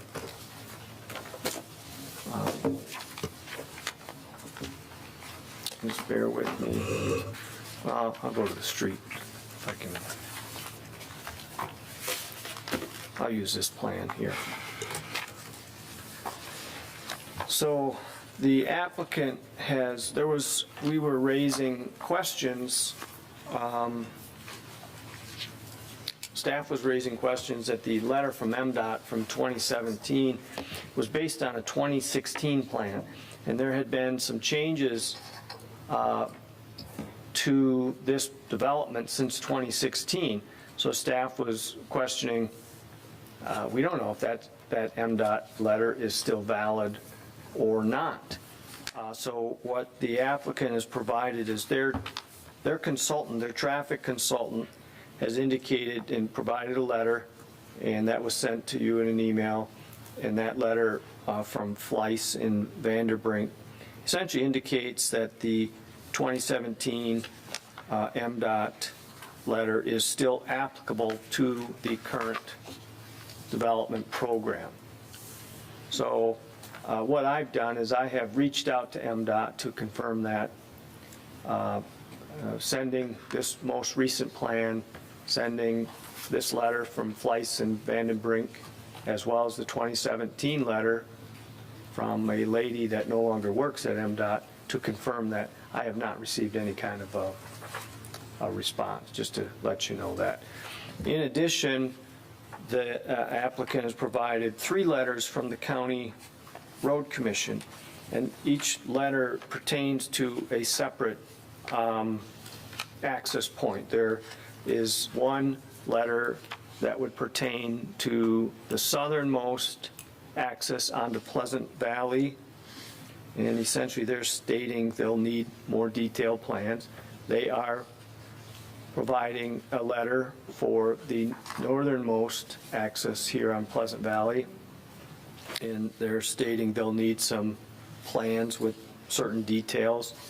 And then also the same is said with this Fenton one, where they're stating they need plans with more details. So you have those letters. This one, I don't recall there was any real discussion on these access points. Most of the discussion that we received at the public hearing centered on this one, on Fenton Road. Okay, any questions on those right now? One's kind of an update. Well, I guess they both are. We had some questions from our public hearing or comments that we need to get back to. We had a comment about a couple noise from commercial and no commercial. I think we kind of talked about it a little bit. FYI, we did go back to the developer's site for those that were here, and the Kroger store in Heartland is just a little bit over 49,000 square feet. You were right. So, had to bring that up. I'm just kidding. But that is to use in perspective to the commercial that was proposed in the mixed use and the commercial down at Pleasant Valley. So, as I said, we've got a rather small Kroger store here. So some comments about security, but I don't know how to address those. And any time you have any change in the community, I mean, it certainly more people present more opportunities, but I would hope this is and it certainly would appear to be a fairly nice development, and I would hope that we would attract the right crowd, if that's probably inappropriate words in 2021. But most of the units, I'm guessing, are probably for sale versus rent. I mean, you do have the option of the apartment concept, but in these quad and fourplex units, do you picture most of those to be owned type situations? I picture most everything to be for sale. That's what we do. There could be some rentals, but I picture it primarily and for the vast majority to be a for sale product. Which I would hope for those that are concerned about rentals and that and there are a lot of good rentals. Don't get me wrong. There are a lot of people that rent today that would not have rented 20 years ago, and that's their preferred lifestyle. But any comments on security? Any thoughts on it? I really don't know what to say. I don't know if there's anything the planning commission can really do about it. It's more up to the board, really. And unfortunately, it may have to have some experiences for the board to even react to it. I don't know up front whether the planning commission can even plan for it, or, I mean, there's no ordinance for it to support it. Any other comments on that? I understand it, but the point. Yeah, no, it was brought up, so we need to bring it up. There were some questions on topography. I know you haven't gotten through developing this and final grading and site plans and those types of things, but do you envision this kind of a flat type development? Do you think there's going to be quite a bit of land balancing going on? I know this was in reference to the north side. And you're not committing, but because you're not there yet, but what are you picturing? I like to see some flow, but not, it'll be moderated. What we had originally when we had the apartments on the north parcel, that was going to require it being level because the buildings are long. By going to single-family houses, we can kind of flow with the grade, but we'll sort of moderate it at the same time. We Okay. can't have a house 4 foot above the neighbor, so we will be blending that. But I don't picture, and that's not what I would desire, to just say the site's all flat and we're going to put houses there. Yeah, and in terms of what we're limited over there, we don't have opportunities for what like an apartment building on the light blue or the purple. Correct. So max, we're looking at a 2-story building probably. Right. Yes. Comments on that? I mean, I'm going down the list. Anybody got any notes from last week? There was a question on security, probably relates to security, but I didn't write it that way. Fencing along the north property line. Were you envisioning, I know in the one plan you show trees, double row of trees as being your screening. Do you envision any kind of fencing there at this time or not? I don't envision doing any kind of a security fence that would keep people in, but I would do a combination of berm, landscape, and something that looked nice but defined the area. Okay. Do you got any other notes there, Mike? I mean, there's no way to put a fence up to stop people, you know, that type of security. I don't know how to do it. They walk around the fence and go to the park and go wherever they want to go. But it would be a screening thing more to me, to the neighbors. Okay. Those were the comments I had. Did anybody else have any other notes or comments from the public hearing? I think we've covered it all. I think we've covered all, traffic being the big one.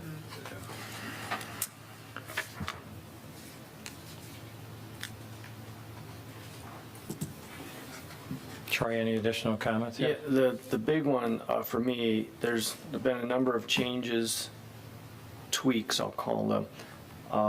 The big one for me is on this Fenton Road. They're proposing a connection. They've got work to do with the County Road Commission to get their approval. If there is the Planning Commission's desires to not even have that, that does create some other hurdles. We have this entire north parcel with just this one access here. So if that's the direction the Planning Commission wants to go, we need to think about an alternate direction to create a secondary or an emergency access off of this north parcel. Or if we are going to allow it, then I think it's fair to have some discussion on that. And we want some sort of secondary access, even if it's either through the commercial or like a knockdown. It might be something that doesn't work except for emergency access, which we've done a breakaway post that the fire vehicles can just run over. But requiring sprinkling on that whole north parcel is not something we want to do. So I'm just throwing that out, that's our thinking.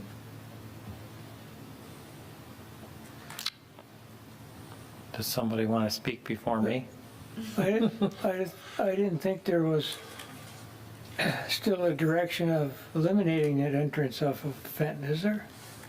There were discussions from some of the public last Thursday that desired to not have it there. Yeah. Is it, now that the letters from the road commission will probably be part of the minutes now, so it'll be available for the residents to look at? Yeah. So that they can look and see what the recommendations are from MDOT and the road commission? Well, there's no recommendation in the Well, letter. It's, Yeah, but the letter just states on what was already recommended by engineers, right? what it says Or is proposed to do. the location 310 feet north of M59 meets their site distance and offset requirements. However, they've got to submit 2 sets of plans that show all sorts of stuff. Well, acceleration lanes and deceleration lanes and, right?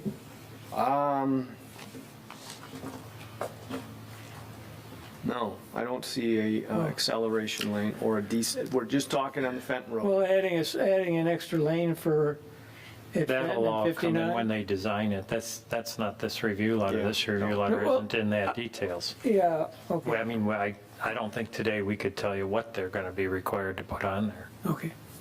I don't think they know far enough. I think it's more of the county is saying that driveway location meets our requirements. Now go engineer it. I think they're saying the site visibility from that point Meets it. meets it, and the stacking based on the speed limit and whatever traffic study they have meets the stacking requirements. And from there, they tell me what to do. They say, do a bypass lane, we do a bypass lane. Well, they're also, I think, going to eliminate any left-hand turns off of 59, and there won't be any cross-traffic, right? Yeah, Fair. Part of, Apparently that's in discussions, yeah,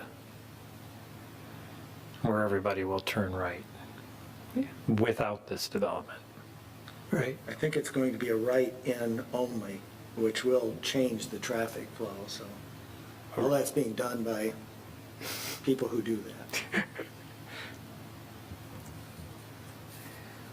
When you say right in, what are you speaking of? M59? Right onto Fenton Road. But you're not going to, I don't believe you're going to be able to turn left in onto Fenton Road. Right. You're going to have to go around and come back. Out of the to gas go right. station. Oh, out of the We're on the gas station? Fenton Road. We're on that drive. Oh, okay, that's, MDOT's plan all along has been to eliminate any left-hand turns off of 59. Yes. It'd be all but we're flip-flops. speaking specifically of Fenton Road here. Yeah, I know. The gas station So, driveway, right. not 59. Correct. Yep. So last Thursday, I asked the question, is that access off of Fenton Road a right in and a right out? And you said, no, that's not the desire. That would require somehow turning around. If I'm coming up Fenton Road from the south, it would require me turning around somewhere which nothing is provided to come in right. Okay, And so people would be using driveways or, I don't know what they do. so my concern is, and my question is, who sets the requirements here for that access onto Fenton Road? Does the Planning Commission have any say, or do we go by the direction of what is acceptable from Livingston County Road Commission? So my question is, if you are traveling north on Fenton Road, will you be allowed to make a left-hand turn into that service station? I don't think, And if you are exiting that service station, will you be allowed to make a left-hand turn and go northbound on Fenton Road?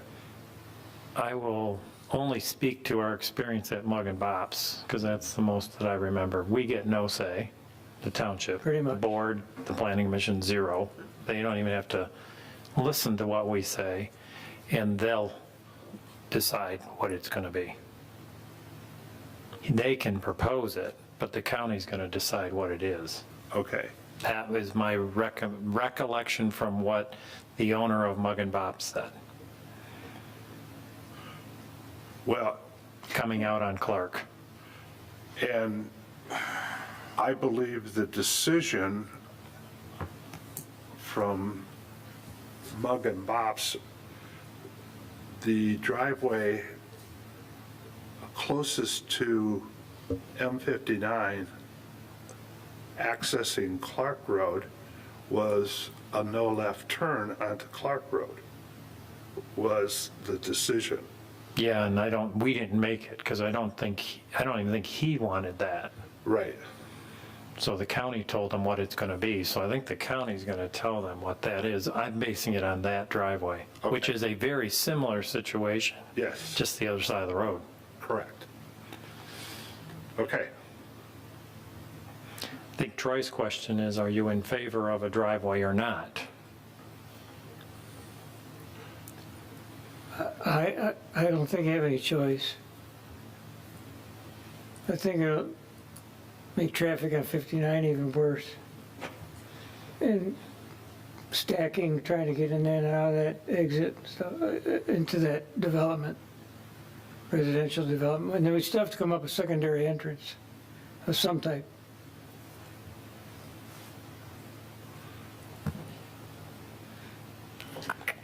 Yes, but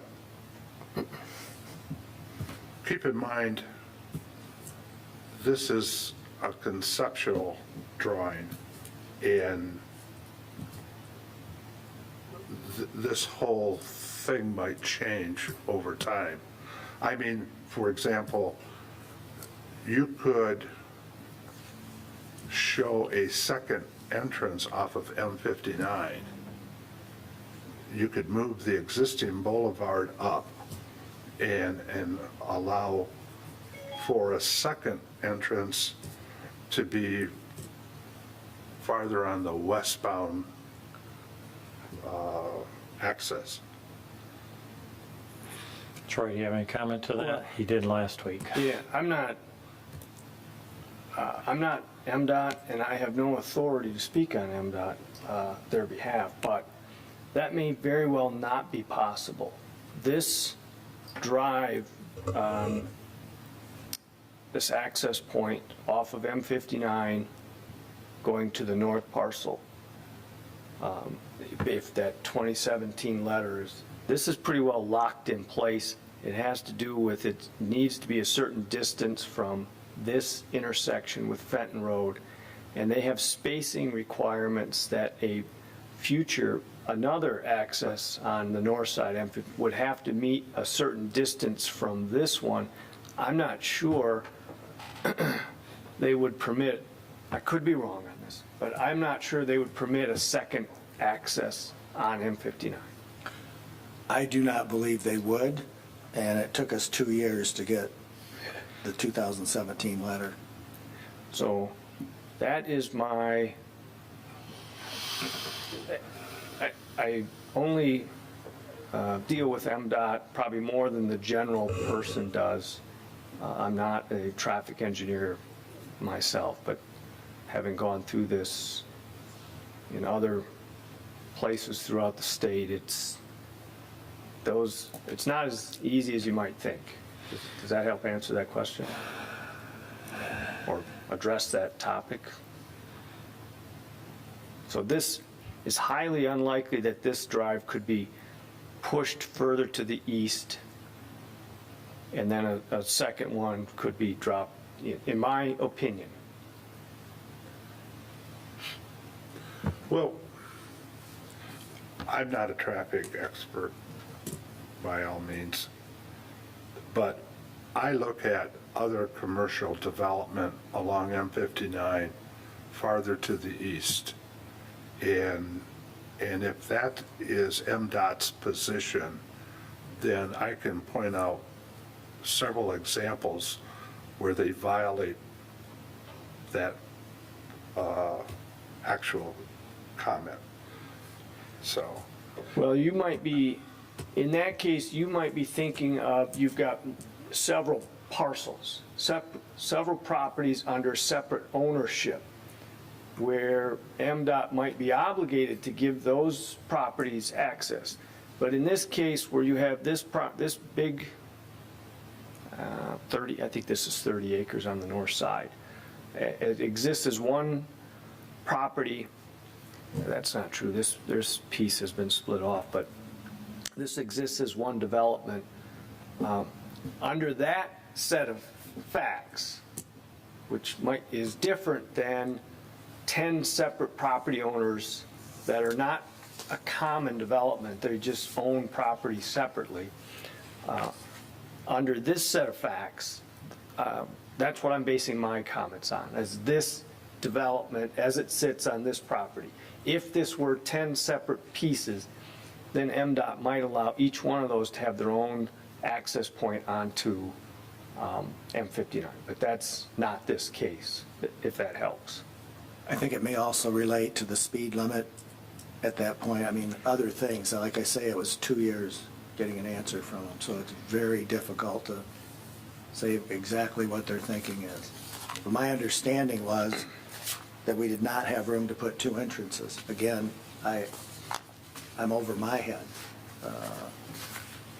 on how that works. Historically, the township has always promoted loop roads as opposed to have more curb cuts off of 59. So we'd be kind of going against what historically we've been in favor of. The design as it is now is more favorable to our past actions. You could consider it a loop road, I guess, so that you're getting traffic off 59 as soon as you can. And then they can utilize that back entranceway, the back roadway runs parallel to 59 to access to the businesses or residential. It's probably been 10 years, but we did I've been working on this project now on 17 years. So I'm the oldest, longest standing member of this project. And I've sat in all those meetings with MDOT when this originally started. Troy's right about the parcel and the ownership. I can tell you that out of those meetings, what Keith is referring to is MDOT does not like a lot of curb cuts. Those are unsafe. That's where accidents happen. And they encourage what he's referring to, which is where you have one driveway and then you have even a service drive that runs along 59 there, or you connect multiple out parcels. So if you go over and you take a look at where the car wash is across the street, and there's that short service drive that runs, but there's only 2 driveways. But ultimately, there's 4 or 5 businesses or lots there.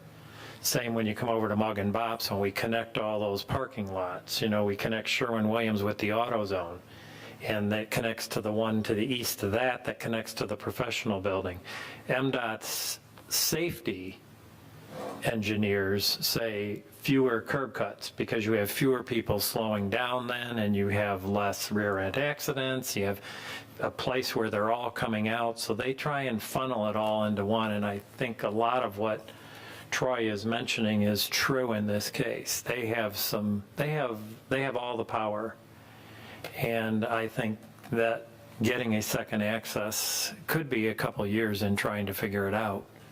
And sitting through meetings and having been through all those with Wendy Ramirez, who is no longer there. I worked with all those people through this project. And unless they've changed their philosophy, this is what they're given.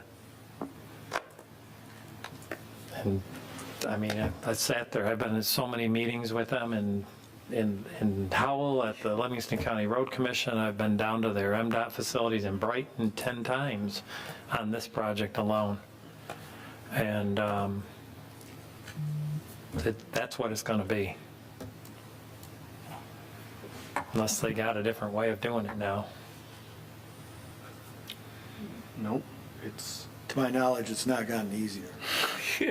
No, and I think if you recall, those of you that were here in 2016, I said, well, it'll be a while before they get back, because they got to go deal with MDOT. It takes forever. It does take forever. Probably shouldn't say it on tape, but it does. Well, it's 2 years. That's a long time to Yeah. get a. I can't believe the fire department's going to approve this plan without a secondary access. So if you don't allow Fenton Road, you better find another way to do it, and I don't know what that possibly is. I don't know whether you'll be able to turn out left there, but if I were anybody living to the north, there's a tremendous convenience about being able to pull in there and go and grab a propane refill, or take the kids for ice cream cones, or get your hair done and pull back out and go north on Fenton Road. You don't have to get tied up in the M59 mess. You know, if we close that off and somehow, some way, the fire department approves it as one, you've just about killed that business on that corner, because nobody is driving to that boulevard entrance, cutting back through that development to go buy their gas, to drive back through it to get back out. Ain't gonna happen. Curb cuts happen all the time. I've said last week, and I believe it to be true in the end, there is not that much commercial here. There really is not. And we don't even know if it's going to end up being commercial or not, because in that light green there are some flexibilities there. So if they can't sell it, it may end up being something else, because that's that mixed use color. The only guaranteed commercial is the dark green. True. So I don't think there's that much traffic. If you lived in the blue or the purple, you'd be absolutely nuts coming up Fenton Road and turning in left to go to your house, unless you were stopping for gas on the way home, or going to stop and pick up your dry cleaning if we end up with commercial, or pizza or whatever you might grab to go home. But the traffic's in the general residential. It's going to be there in the morning when they go to work. It's going to be there when they go home. It's going to be when the moms take the kids to school and they bring them back, because I think this is a huge huge magnet for the single family for school-age type kids. Personal opinion. So that's my opinion on Fenton Road. I know that's not everybody's, but that's mine. Thoughts? Sue, Summer, either? While living down Fenton Road, Yeah. yeah, that would be a mess. The whole situation if they close it and everything else. And then, you know, I go south quite often, and I've been in all that traffic where it's stacked pretty deep. It's not good. Yeah, no, we're gonna have to, the only improvement is MDOT coming in and putting the light and doing what they say they're gonna do. Now, study in slow motion, so let's see when they get the light up there. You know, we got all this new federal money that got thrown this way. Maybe they could throw some to MDOT and they could take care of some of these things. Just to be clear, and I think it's understood, but that access off Fenton Road will not easily tie into the subdivision. In other words, it won't be something that people would cut through. We'll make sure of that in various ways. Well, that's true, but you don't own it because you sold it. So I always see both sides here, you know. But we do have site plan review opportunities here because when that gas station goes in, since that's been sold and that is what it will be, we will, in site plan, have that opportunity to make sure that's not a direct path. We can take care of things like that.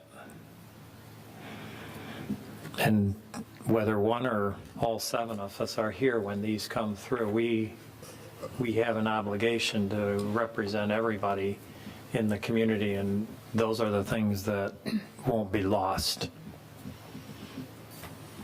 Just to let, some of you on the planning commission may know this, some may not, but, and I've heard a few comments that MDOT is currently proposing, regardless of this project, that you could not go straight through from Fenton crossing M59 to Pleasant Valley. There's a proposal by MDOT, and it has nothing to do with this project. It has to do with just, that's something they're looking at doing.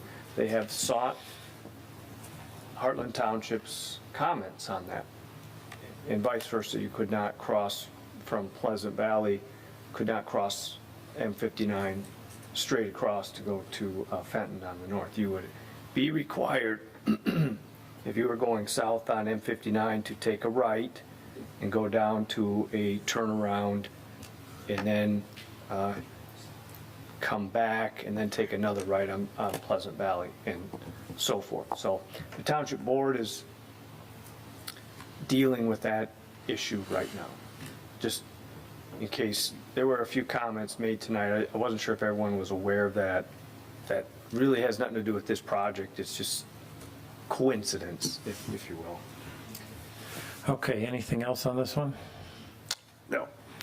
Okay, so we have a couple options here. Troy, by the way this motion is written, it looks like you're suggesting that we consider the approval of this with all of these changes going through staff for review. Yes, and then what would happen is when the applicant comes back for final PD, they would show, as part of that, they would show this plan with those changes. Okay. So I'm assuming this allows them to get to the board Yes. if we do this. Yep. It allows them to get what we just did here through the board. Yes. So they've got it all. My suggestions on that would be along the way, if we're so inclined, is that when we get into the landscaping, you've offered to work with staff and Sue, that you do that. Troy has the ability to pull anybody in on any of these other things that need to be addressed so we can get you, so when they come to final and we can see the changes, we've got the landscape to where it's more of a, yeah, that's good.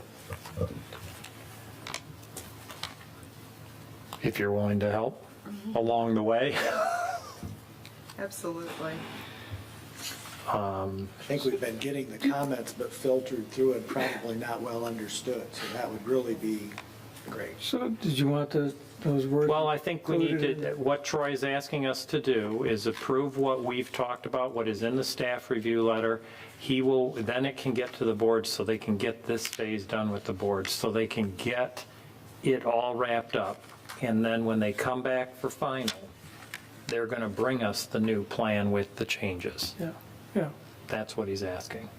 So they can at least have the nod that we reviewed this and the things we talked about changing have to still be changed. They still have to get water taken care of. If they don't have water taken care of, there's no township water down there. This whole plan is blown up.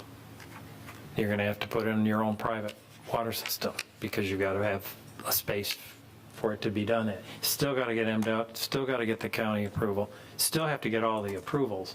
But as far as the planning commission is concerned, we've covered what they need to go work on. So if you guys are comfortable with that, staff is recommending that's the road we take.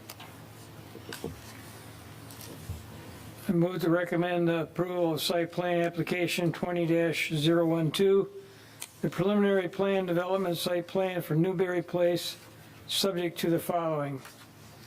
One, the preliminary plan development site plan for Newberry Place, site plan 20-012 is subject to the approval of the township board. 2, the applicant shall adequately address the outstanding items noted in the planning department's memorandum dated June 3rd, 2021 on a revised preliminary plan site plan, subject to administrative review by planning staff prior to the final review of the plan development. This revised preliminary plan will also be presented to the Planning Commission and Township Board as part of the review of the plan development. 3, applicant complies with any requirements of the Township Engineering Consultant, Department of Public Works, Director, Heartland Deerfield Fire Authority, and all other government agencies as applicable. 4, municipal water shall be available for this development. In the event that municipal water is not available for the project, the developer shall resubmit plans to be approved by the Planning Commission and Township Board that provide an acceptable water source. 5, after the plan development PD has been approved by the township, the applicant/developer will be required to obtain site plan review approval from the Township Planning Commission for any portions of the development project. 6, in the event that any portion of the project involves work within a regulated wetland, the applicant/developer shall obtain all necessary permits from the Michigan Department of Environment, Great Lakes, and Energy, which is EGLE, as part of the site plan review application to the Planning Commission. The applicant developer shall obtain all required permits/approvals from the Michigan Department of Transportation and the Livingston County Road Commission as part of the site plan review application to the Planning Commission. 8, any other conditions the Planning Commission deems necessary, which we mentioned quite a few tonight.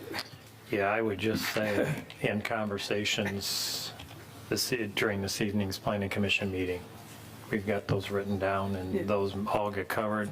All of them that are in the review letter and where we've agreed on things, get it taken care of. Do we have a second on that?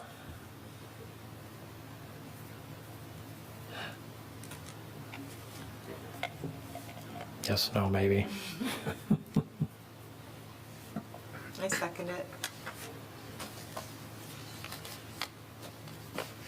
All right, any further discussion?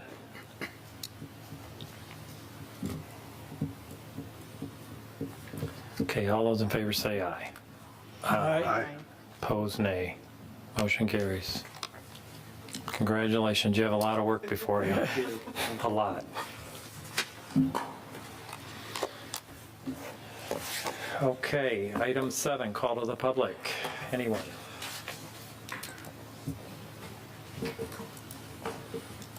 I was here last week. A couple of things have hit my mind. Where are they going to get their water? You mentioned it briefly, Larry, but where's the water going to come from? We all are on wells. I'm assuming that they're going to have a well, plural, because they've got 400 plus residences and the retail.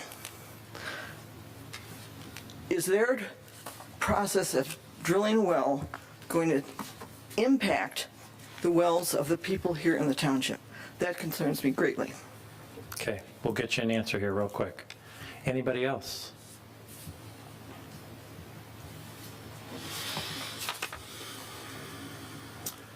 My name is Dick Krieger, and I live on Fenton Road at Deer Track Lane between Hibner and Clyde. A couple of items. This development is going to change and eliminate the rural character of Heartland. And I would hope that during this approval process, there's going to be a sunset date of this approval. If the construction isn't completed by a certain time, that's obviously that's in many stages of this, but the construction at that corner is going to be an eyesore for many years. So I would hope that there is going to be some limits on the construction. Once they start, that within 3 or 4 years, it's got to be completed. It can't stretch on forever. Okay. And as a side note for information, as you're going north on Fenton Road from M59, in the middle of where the non-owned property is, just north of M59, there's 3 or 4 houses. It's right in the middle of that is where the top of the hill is. So unless we're going to redesign Fenton Road, I don't see the road commission approving any left-hand turns going north from the north property. Unless they're going to redesign that whole area. So I'm very familiar with that, because on slippery mornings, when you crest the hill at 25, you can't get stopped by M59. So, thank you. Okay, thank you. Anyone else? All right, we're going to close call to the public. Mrs. Krieger, we're going to get you an answer here right now in planner's report. Troy, would you please just address the water comments? And that was actually raised in the last week's meeting as well. This project involves an extension of water main all the way down M59 that would serve this project. And that was a specific condition of this approval, was this project shall be served with municipal water, not a well. This project does not involve drilling of a well or a community well. This would be municipal water with a water line, water main that would run down M59 that would serve this. Who's going to pay for that? They are. Those are paid by what they call residential equivalent units, REUs. And this property has 435 sanitary sewer REUs already on it. So this developer would purchase arguably a similar number of water REUs. And those are based on a certain dollar value for them to connect. And then as time goes, any properties along M59 would be required to connect to that water as well and pay those REUs. Okay. Anything else in the planner's report, Troy? No, that's it. Okay. Committee reports. Yes, Keith. When we get a final site plan, doesn't that include a phasing report, a phasing designation? So they'll kind of have, plus permits are issued with end dates. So to answer Mr. Krieger's question, Yeah, it would just That would be if help they the didn't, timing. if they just didn't start a phase, you know. It's a big project. I don't know what realistically, you know, unfortunately for them, it's not going right now. Yeah. Any other comments? Okay. I guess a motion to adjourn, please. So moved. Support? From Mitchell and Voigt, all those in favor say aye. Aye. Opposed, nay. Motion carries. Thank you and have a good night.